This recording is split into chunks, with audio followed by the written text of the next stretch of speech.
SummerSlam 2019 is in the books, the biggest party of the summer, as WWE put it, and wanted to give you my review / analysis of this event. Was it good? Was it bad? We'll talk about it. There were some things in this show that were surprisingly really good, better than expected. There were some things in this show that were very disappointing, but overall, the matches were very solid. I will say this, what I really liked about this show is that the show went about 3.5 hours, and it didn't go 5 hours or 4.5, and the matches themselves, the times on the matches did not go too long. It was very, very well paced. Probably one of the better paced WWE shows that we've had in a long time. The matches all got, I think, amped amount of time, and not like too much time. Things didn't really drag on this show. And sometimes you have to sacrifice having a killer show with all good matches to have a more shorter show that feels more, it just feels like more balanced. That's how I felt this show was, because as far as matches go, they were all pretty good. I mean, there was a couple of bad things I'm going to get to here in a minute. They were all fun and different. There were good things here, but there was no like blowaway classic or anything like that. There really wasn't any real blowaway classic here. When you watch the NXT shows, they're usually 5 matches, the takeover shows, and usually about 3 of them are really, really, really good. At least 3 every time. Now, last night's takeover show, I had some technical difficulties, and I actually had some today, so that's why I didn't get my review up, because I hadn't even finished the show yet, even though the main event was great, but it wasn't as good as the previous Gargano versus Cole matches.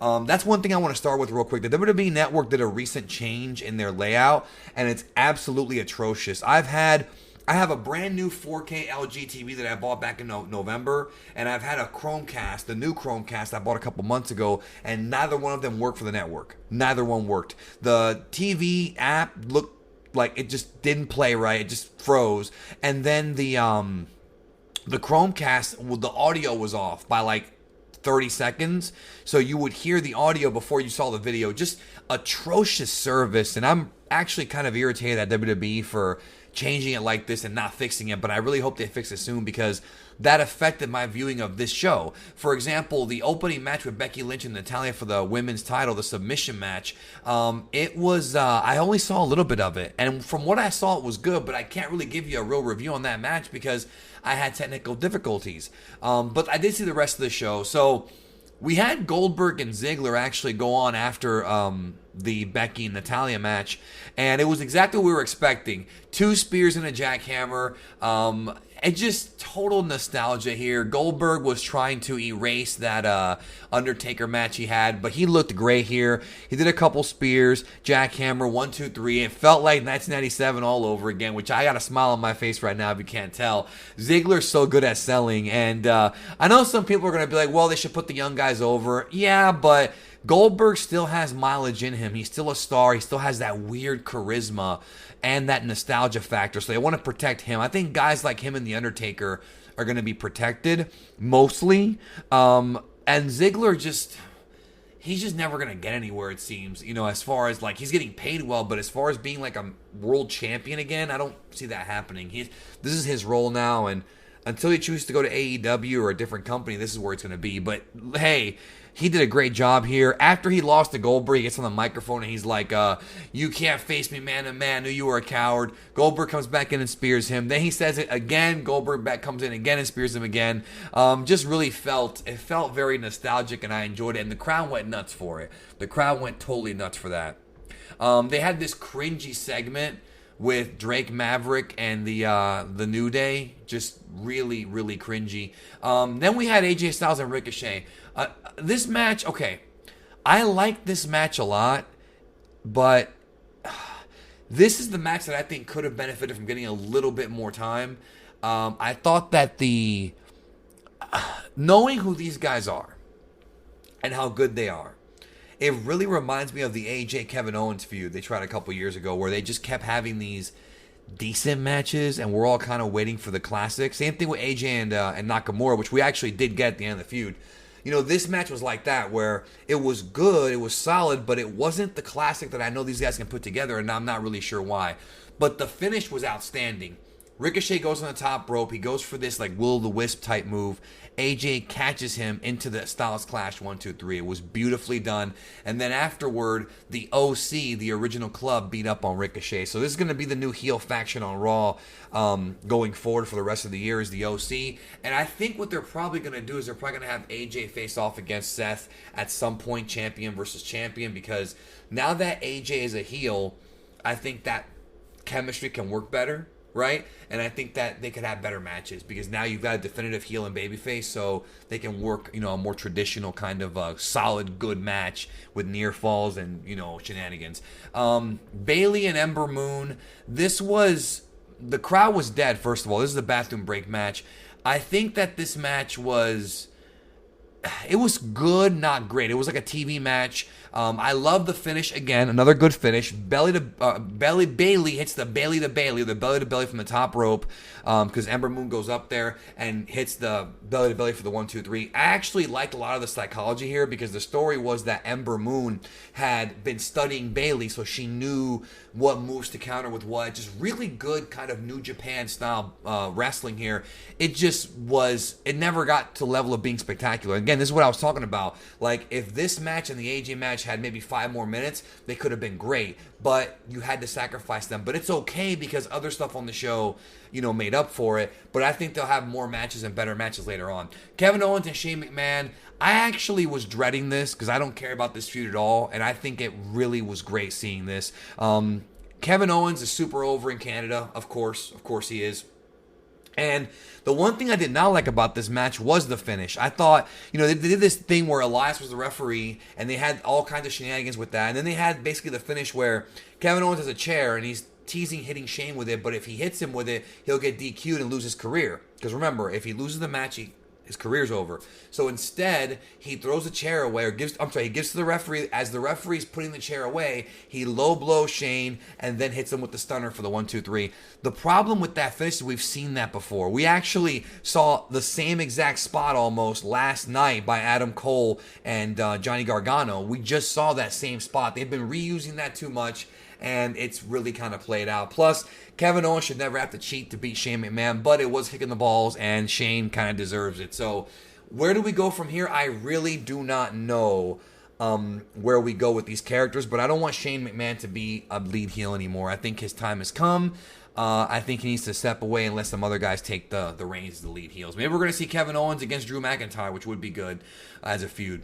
Charlotte Flair and Trish Stratus. I was really surprised to how good Trish was here. I'm not surprised. She's always been good ever since her career, 2002, 2003, 2004. When she first started, she was obviously green, but 02, 03, 04, 05, 06, she was a really good wrestler, especially for somebody who was a model first, a fitness model first. She wasn't like raised in wrestling like some of these other ladies are, but she learned the business pretty quickly, and her and Charlotte had a really good match. The crowd was not really into it at first, but they got into it later. Charlotte wins clean.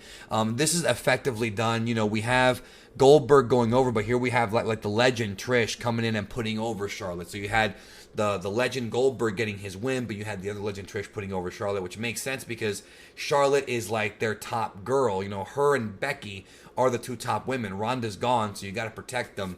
But I'm not really sure where they go with Charlotte now. Do they put her up against Becky Lynch now again? Do we do that feud? Are they going to do Charlotte against Natty? I don't know why they would do that again. Maybe Charlotte against Bayley. Finally get that. But they've already kind of done that earlier this year. Maybe they can go back to it. We'll see. I would be okay with a Charlotte, Ember Moon, Bayley 3-way if they want to do that. I'd be fine with that. Kofi Kingston, Randy Orton. This is what actually irritated me about the show.